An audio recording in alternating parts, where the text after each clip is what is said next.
오늘 말씀은 믿는 자에게 일어나는 예수님의 기적의 역사라는 제목을 가지고 말씀을 선포하고자 합니다. 세상 사람들도 기적이란 단어를 알고 있습니다.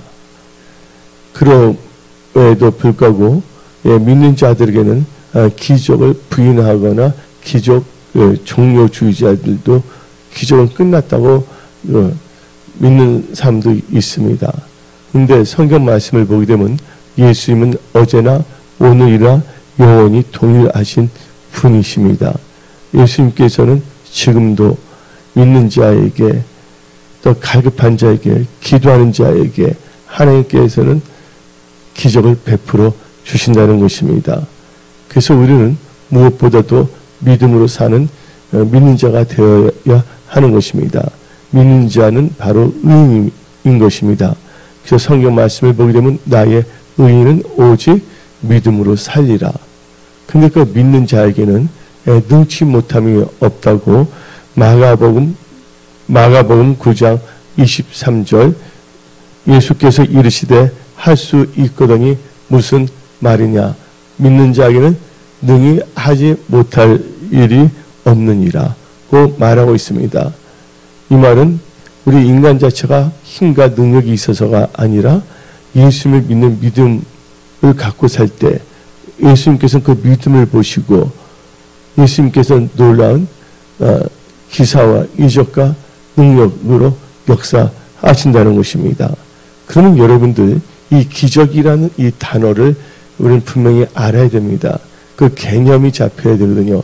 개념 없으면 안 되는 거거든요. 뭐든지. 언어에 대한 개념이 분명할 때 거기에 대하여 이해력 또 명철도 빨리 이게 증가가 되거든요. 그래서 기적이란 것은 국어 사전을 보게 되면 크게 두 가지로 정의하고 있습니다. 상식을 벗어난 기이하고 놀라운 일. 상식을 벗어나 기이하고 놀라운 일을 기적이라 합니다. 그리고 두 번째로는 하나님의 힘으로 이루어지는 불가사의한 일. 이것을 기적이라고 국어사전은 말하고 있습니다. 근데 여러분들 기적 중에 가장 큰 기적은 바로 영혼 구원인 것입니다. 인간의 힘과 능으로는 절대로 구원받을 수가 없는 것입니다. 예수님께서 이 땅에 오셔서 죄를 부르러 오셨고 해결시키고 또 우리의 죄를 사하기 위해서 십자가에 못 박히시고 피 흘리시고 그 다음에 3일 만에 부활하시지 않았습니까? 바로 예수님의 은혜, 예수의 보혈의 능력으로 우리는 제사함을 받고 구원을 받게 되었습니다. 이것은 우리의 힘이 아니라 예수님께서 우리에게 주신 구원의 기적인 것입니다. 여러분들, 그래서 믿는 자에게는 첫째가 능치 못함이 없다고 그랬어요. 하나님께서 함께 하시고 도와주신다는 것입니다. 또 믿는 자에게는 영생의 역사가 일어나는 것입니다. 다 같이 요한복음 3장 36절 아들을 믿는 자에게는 뭐가 있고 영생이 있고 아들에게 순종하지 아니하는 자는 영생을 보지 못하고 도리어 하나님의 진노가 그 위에 머물러 있느니라고 말하고 있습니다. 우리가 이 세상을 살다 보면 진짜 죽었다. 사는 게 아니다. 아니면 삶 자체가 참 어둡다. 아니면 사망길에서 살고 있다. 하는 그 느낌을 가질 때가 있어요. 그럴 때 그 믿는 자가 믿음으로 살아갈 때 하나님께서는 기이한 기적을 베푸시고 도와주시고 역사하신다는 거예요. 그래서 성경 말씀 10편 107편 14절 15절 흑암과 사망의 그늘에서 인도하여 내시고 그들의 얽어맨 줄을 끊으셨도다. 여호와의 인자하심과 인생에게 행하신 기적으로 말미암아 그를 찬송할지로다. 모든 그 어려운 환경에서 우리를 건져내신 분은 바로 하나님이십니다. 그것을 우리는 뭐라고 합니까? 하나님의 역사, 기적의 역사.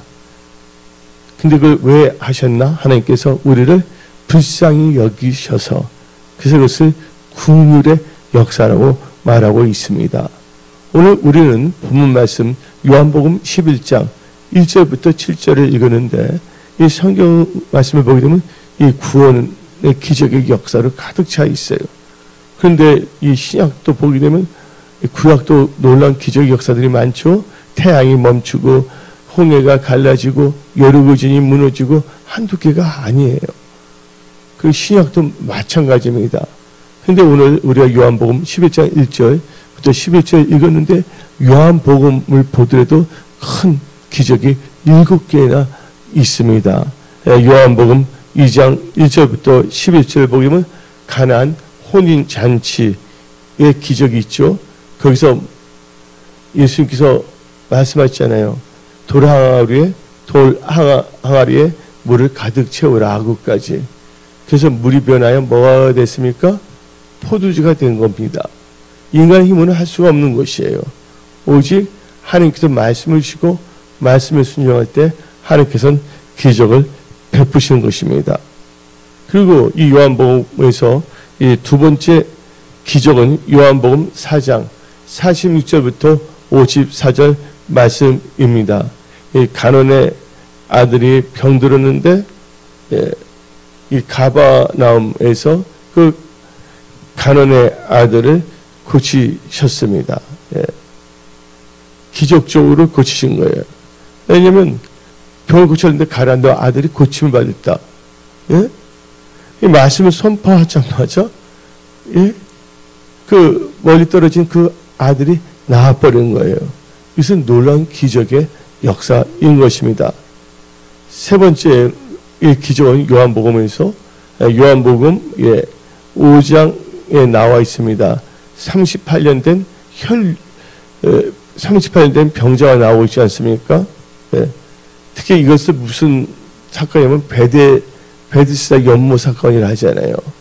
이 베데스다 연못 사건에 있는 그 병자에게 일어나 너 자리를 들고 걸어가라고 할 때 놀라운 역사가 일어나서 그 병든 자가 들고 일어나 걷기 시작했습니다. 어둠 속에 진짜 아픔 속에 살고 있는 자에게 하나님께서는 은혜를 베푸시고 하나님께서는 치유인데 우리 인간의 입장에서 볼 때는 그건 하나님이 역사하신 기적의 역사라고 하는 것입니다.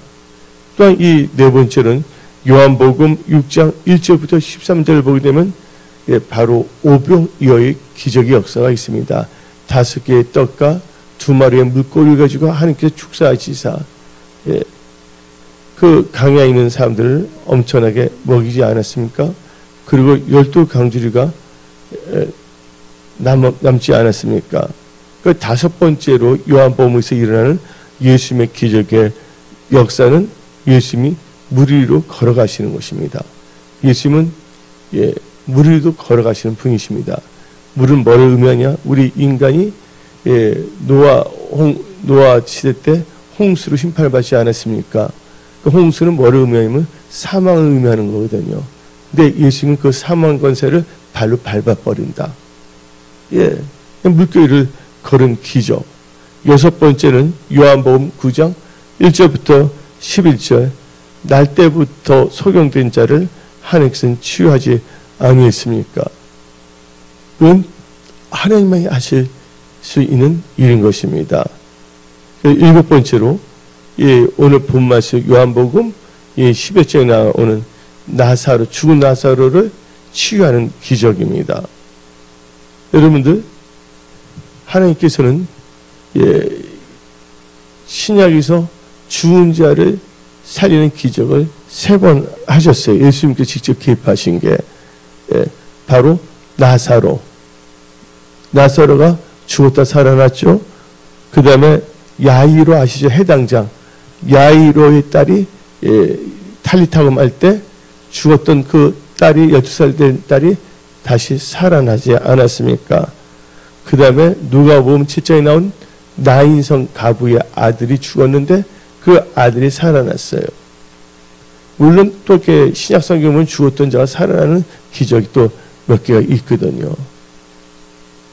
그러니까 이 성경은요, 믿는 자에게는 뭐가 없게 하신다 하니까 능치 못하게 하신다. 근데 그 모든 것은 하나님의 경륜과 섭리 가운데 역사하신다는 거. 그래서 저는 오늘 요한복음 11장 이 언약의 말씀을 토대로 하여 믿는 자에게 일어나는 예수님의 기적의 역사라는 제목을 가지고 말씀을 선포하고자 합니다. 이 말씀을 잘 듣고 마음에 새기고 말씀을 의지하고 살아가는 자들에게는 그들의 삶 속에 가정과 일터와 직장, 또한 건강, 삶의 모든 영역에서 예수님의 도움에 그 치유에 공급하심의 응답의 기적의 역사가 일어남을 선포합니다. 오늘 본문 말씀 보게 되면 요한복음 11장 1절 2절을 한번 읽어봅시다. 어떤 병자가 있으니, 병자가 분명히 있다고 그랬습니다. 병자가 있으니 이는 마리아와 그 자매 마르다의 마을 베다니에 사는 나사로라.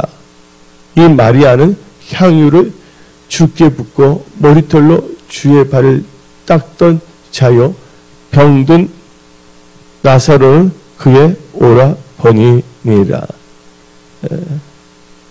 그래서 여러분들 여기서 보게 되면 한 가정이 나오고 있습니다. 근데 부모는 일찍 별세하셨어요.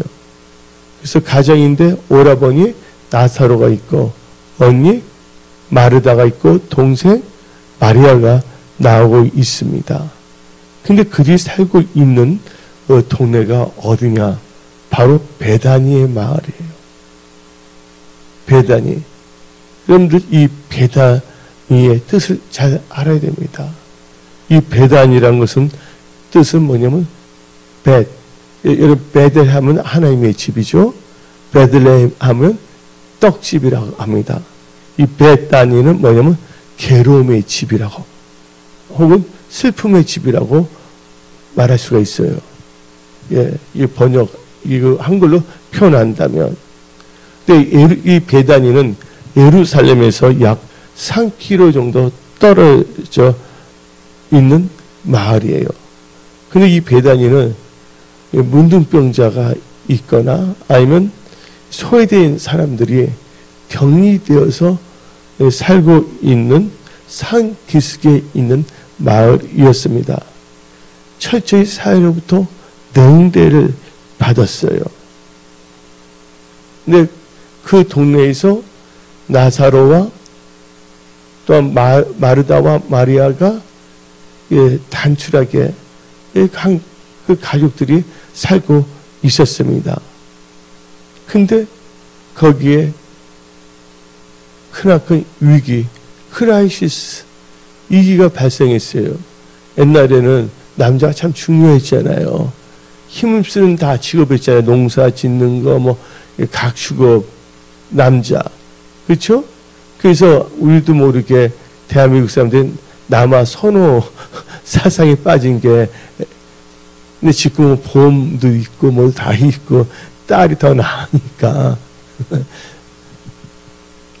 그런데 이 나사로가 아프다니까 그 집안에는 위기가 온 거예요. 서로가 사랑했는데 가족이 아픈다니까 마음이 아프죠. 그것뿐만 아니라 또한 이 경제적인 위기도 온 거예요. 또한 나사로는 뭐예요? 육신의 위기가 온 거죠. 질병 때문에. 그러면 여기서 나오는 새 인물을 우리는 알아야 됩니다. 이 새 인물을 보게 되면 이 새 인물의 이름의 뜻을 알게 되면 나사로라는 이름은 하나님의 도움 혹은 하나님의 도움을 받는 자라는 뜻입니다. 나사로가. 우리는 하나님의 도움을 받고 사는 자입니다. 주님의 도움 없이는, 은혜 없이는 우리는 살 수가 없습니다. 은혜 아니면 살 수가 없네. 예수 오직 예수 은이네. 여러분들 지금까지 지내온 것도 하나님의 도움의 은혜인 것입니다. 바로 나사로는 이름 자체가 하나님의 도움을 받는 자예요. 내 힘으로, 내 능으로는 아무것도 할 수 없습니다. 오직 성령의 도우심과 성령의 나타나심으로 우리는 살 수가 있는 거예요. 그리고 이 마르다가 나오는데 마르다의 이름은 숙녀 혹은 여주인이라는 뜻을 갖고 있습니다. 마리아는 사랑스러운 부인 혹은 하나님의 사랑받는 자라는 뜻을 갖고 있어요.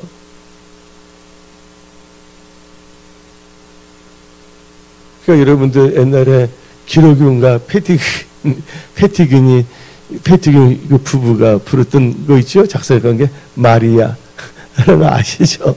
근데 그 마리아를 사람들 모두 모르고 따라서 마리아 하는데 이 마리아는 바로 이 성경에서 나온 건데 이 마리아의 뜻은 뭐냐면 하나님의 사랑받는 이 사랑스러운 부인이라는 뜻을 갖고 있는 것입니다.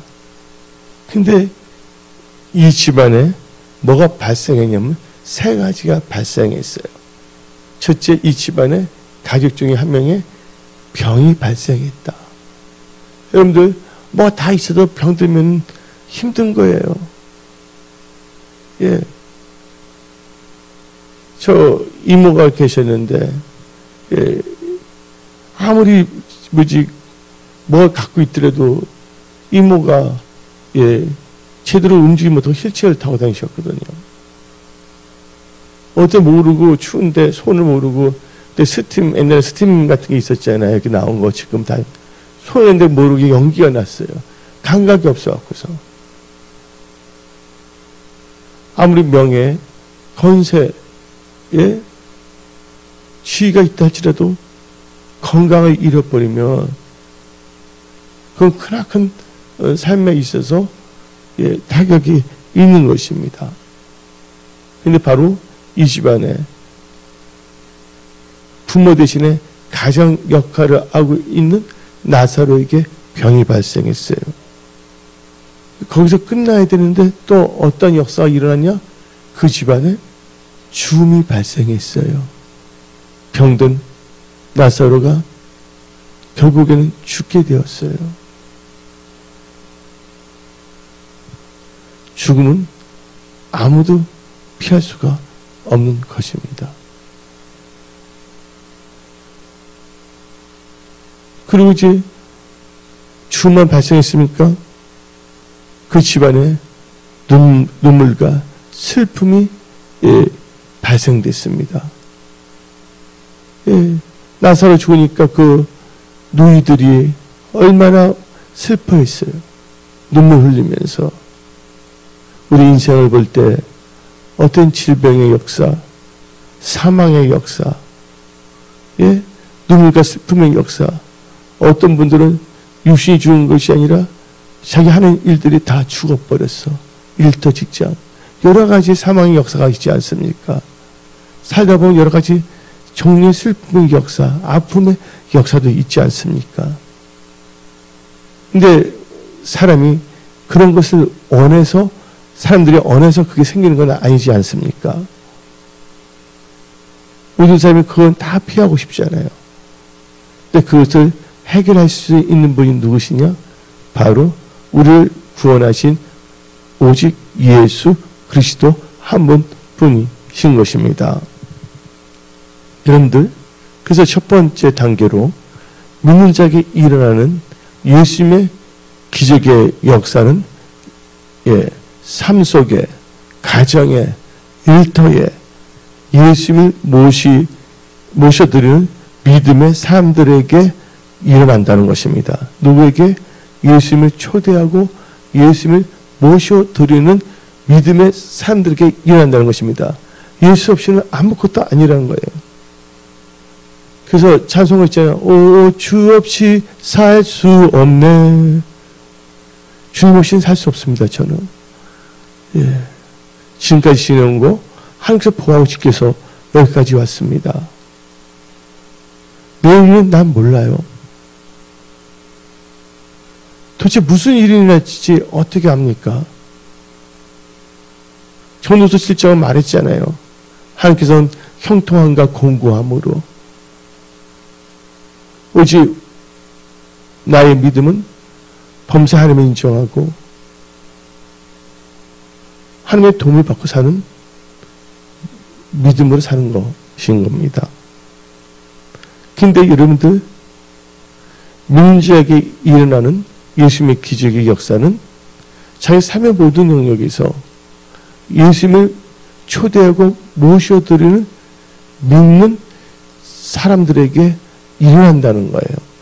요한복음 11장 3절, 이에 그 누이들이 예수께 사람을 보내어 이르되 주여 보시옵소서, 사랑하시는 자가 병들었나이다 하고 예수님을 초대하는 거예요. 사람을 오시라고. 왜냐하면 두 누이는 뭘 했어요? 나사로를 돌봐야 되기 때문에 사람을 보내서 제발 예수님 오셔서 예수님을 초대하고 모셔드리는 거예요. 여러분의 삶 속에 예수님을 정중하게 초대하십시오. 그리고 여러분들 이 세상 살 동안 예수님을 모시고 살아가는 가정, 기업, 일터, 삶이 다 되십시오. 그래서 오늘 보게 되면 이 믿음의 사람이 나오잖아요. 그 나사로가 아팠을 때 믿음의 사람은 있었어요. 바로 누구냐? 마리아와 마르다예요. 마리아와 마르다는 믿음의 사람입니다. 예수님을 정중하게 초대하고 그 집안에 모셔드리는 사람이에요. 그러면 우리 마리아의 믿음을 봅시다. 마리아는 믿음의 사람인데 요한복음 11장 2절, 이 마리아는 향유를 주께 붓고 머리털로 주의 발을 닦던 자여 병든 나사로는 그의 오라 비니라. 여러분들, 마리아는 예수님께 전에 신방 오셨을 때 300데나리온이 되는 그 옥합을 깨뜨렸어요. 향유를 그 예수님의 이 발에 붓고 머리로 그 발을 씻어드리는 것입니다. 근데 여러분들 300데나리온인데 그 당시에 하루 열심히 일하는 거 있잖아요. 노가다 뜨는 거 있잖아요. 그 일당이 뭐냐면 한 데나리온이에요. 지금 한 데나리온이 7만 원인가? 노가다는 지금 엄청나게 올랐죠. 그렇죠? 한 데나리온이고 10만 원도 되고 그렇잖아요. 그러니까 지금으로 바꾼다면 300데나리온이니까 10만 원씩만 그냥 잡을 때 3천만 원이에요. 근데 이 집안이 여유가 있었던 건 아니지만 내게 있는 향유가 쉽게 드렸어요. 바로 마음 가는 곳에 뭐가 가면 여러분들 성경 말씀에 물질에 있는 곳에 마음이 있다 그랬습니다.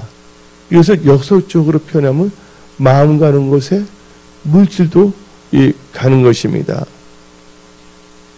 있음으로 사랑해요. 말은 다 할 수가 있어요. 근데 성경 말씀을 보게 되면 믿음의 역사와 사랑의 수고와 소망의 인내, 데살로니가 전서 1장 3절. 사랑에는 뭐가 따르냐? 희생이 따른다는 거예요. 그래서 예수님을 사랑한 자만이 예배, 제사를 드릴 수가 있는 거예요. 희생이란 영어로 말하면 sacrifice. sacrifice는 희생이라도 번역할 수가 있고 제사라고도 번역할 수가 있는 것입니다. 예수님을 너무 사랑했던 믿음의 사람이었습니다. 그때 가룟 유다라는 제자는 뭐랬습니까? 팔아서 가는 사람에게 주지의 낭배냐. 아니면 가룟 유다가 그 돈을 도둑질 하려고 그랬잖아요. 성경 말씀에 나오잖아요. 도둑. 우리는 주나 사나 뭐나 마시나 누구를 영광을 위하여? 오직 예수의 영광을 위하여 사는 것입니다. 그래서 예수님을 최고로 모신 이 가정에 예수님은 또한 그 역사하시는 거예요. 성경 말씀 잠언 8장 17절을 보게 되면 다음과 같이 말합니다. 잠언 8장 17절 나를 사랑하는 자들이 나의 사랑을 입으며 나를 간절히 찾는 자가 나를 만나니라. 그러니까 예수님을 진실로 사랑하는 자들이 예수님의 진실한 사랑을 받는 것입니다. 근데 이 마리아의 그 믿음을 보시고 하나님께서 역사하시는 거예요. 여러분들 노아 때 홍수 심판 볼 때 노아 가족들 다 믿음이 있는 건 아니에요. 근데 누가 믿음이 있었어요? 노아 한 사람이 믿음이 있을 때 하나님께서 노아의 믿음을 보고 그 가정을 구원시켰어요. 그래서 한 사람이 참 중요한 겁니다.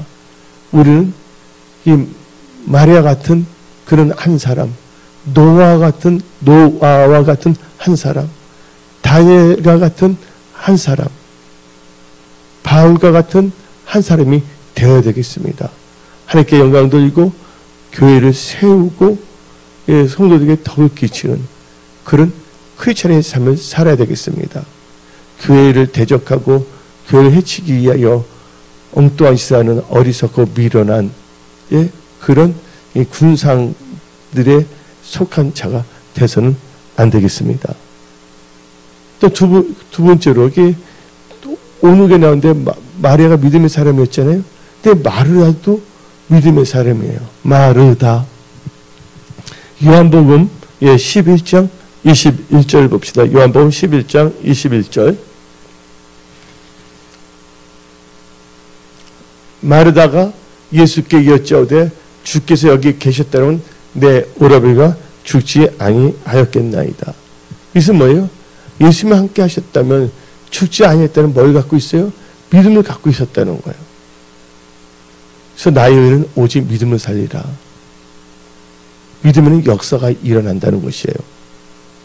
두 번째로 믿는 자에게 일어나는 예수님의 기적의 역사는 예수님의 말씀에 순종할 때 일어납니다. 예수님의 말씀에 순종할 때 일어납니다. 요한복음 11장 38절부터 41절 봅시다. 돌을 옮기라고 했을 때 돌을 옮겼거든요. 한번 봅시다. 이에 예수께서 다시 속으로 비통히 여기시며 무덤에 가시니 무덤이 구리라. 돌로 막았거늘 예수께서 이르시되 돌을 옮겨 놓으라 하시니 그 죽은 자의 누이 마르다가 이르되 주여 죽은 자가 나흘이 되었음에 벌써 냄새가 나나이다. 야, 그 냄새나는데 왜 그러냐 이렇게 하는 거예요. 그렇죠? 근데 40절 예수께서 이르시되 내 말이 너가 믿으면 하나님의 영광을 보리라 하지 아니하였느냐 하시니 돌을 옮겨 놓으니 예수께서 눈을 들어 우러러 보시고 이르시되 아버지여 내 말을 들으신 것을 감사하나이다. 여기서 뭐라고 했습니까? 예수께서 돌을 옮기라고 그랬어요. 그때 마르다가 하나님 말씀에 순종했어요? 안 순종했어요? 순종했단 말이에요. 무덤을 다시 파헤친다는 거거든요. 여러분이 사랑한 분이 무덤에 다 들어갔는데 그 무덤을 파헤친다 기분 좋아요? 안 좋아요? 네? 황당한 거거든요. 한번 죽어서 무덤 속에 들어가면 다시 나올 수 없는 거 아닙니까? 인간적으로 볼 때 너무 황당한 거였어요. 돌도 무겁고. 근데 예수님께서 돌을 옮겼을 때 마르다는 하나님의 말씀에 순종했다는 거예요. 그래서 우리는 항상 하나님의 말씀에 순종하는 믿음을 가질 때 기적의 역사가 일어난다는 거죠.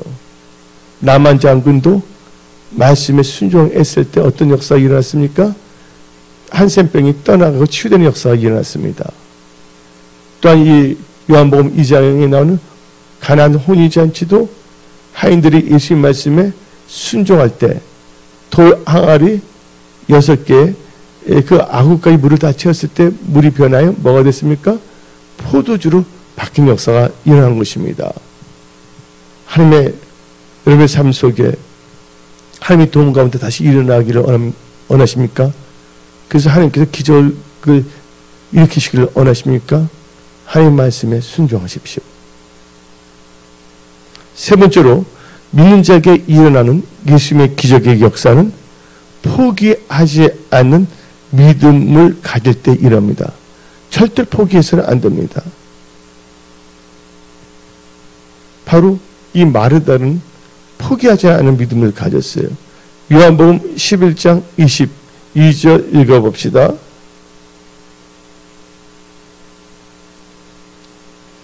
그러나 나는 이제라도 주께서 무엇이든지 하나님께 구하신 것을 하나님이 주실 줄을 아나이다. 포기하지 않았거든.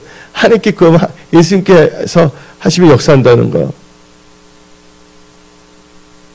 그래서 우리는 이게 나쁜 것이 아니고 살리는 것은 포기하지 않고 우리는 포기하지 않은 믿음을 가져야 된다는 거예요. 죽은 지 나흘이 된 그 오빠. 예, 죽은 지 하루가 된 것도 아닙니다. 나흘. 3일이 됐어요, 다. 예? 이제라도 예수님이 함께 하신다면 기적의 역사이나 다시 살아날 수 있다는 것을 그 믿음을 포기하지 않았습니다. 하나님은 우리 믿음으로 역사하십니다. 우리가 이 포기하지 않는 믿음을 가질 때 하나님께서 그 믿음을 보시는 거예요. 그래서 우리는 절대로 포기하면 안 돼요. 쉽게 좌절하거나 쉽게 넘어지거나 남을 탓하거나 환경을 탓하지 말고 모든 것을 해결할 수 있는 전능하신 예수님을 바라봐야 되는 것입니다. 네 번째 단계에서는 믿는 자에게 일어나는 예수님의 기적의 역사는 예수님께서 기적의 말씀, 예수님께서 말씀을 선포할 때 일어났습니다. 말씀을 선포할 때. 요한복음 11장 42절부터 44절 항상 내 말을 들으시는 줄을 내가 알았나이다. 그러나 이 말씀 하옵는 것은 들려선 무리를 위함이니 그 아버지께서 나를 보내신 것을 그들로 믿게 하려 함이니이다. 이 말씀을 하시고 큰 소리로 나사로야 나오라 부르시니 죽은 자가 수족을 배로 동인 채로 나오는데 그 얼굴을 수건에 쌓였더라. 예수께서 이르시되 풀어놓아 다니게 하라 하시니라. 여러분들 하나님께서 말씀을 선포할 때 기적의 역사가 일어났습니다. 그래서 누가복음 1장 37절 되죠? 하나님의 말씀에는 능치 못함이 없느니라. 하나님의 말씀은 창조의 능력이 있습니다. 그래서 창세기 1장 1절부터 3절 태초에 하나님이 천지를 창조하시니라. 땅이 혼돈하고 공허하며 흑암이 깊은 이에 있고 하나님의 영을 수면 위에 운행하시니라. 하나님이 이르시되 빛이 있으라 하시니 빛이 있었고, 그리고 11절 12절 읽어봅시다. 하나님이 이르시되 땅은 풀과 씨 맺는 채소의 각기 종대로 씨가지 열매 맺는 나무를 내라 하시니 그대로 되어 땅의 풀과 각기 종대로 씨 맺는 채소와 각기 종대로 씨가지 열매 맺는 나무를 내니 하나님 보시기에 좋았더라. 하나님 말씀에는 창조의 능력이 있다. 그래서 요한복음 1장 1절 3절에도 나와 있습니다. 태초에 말씀이 계시니라. 이 말씀이 하나님과 함께 계시니 이 말씀은 곧 하나님이시라.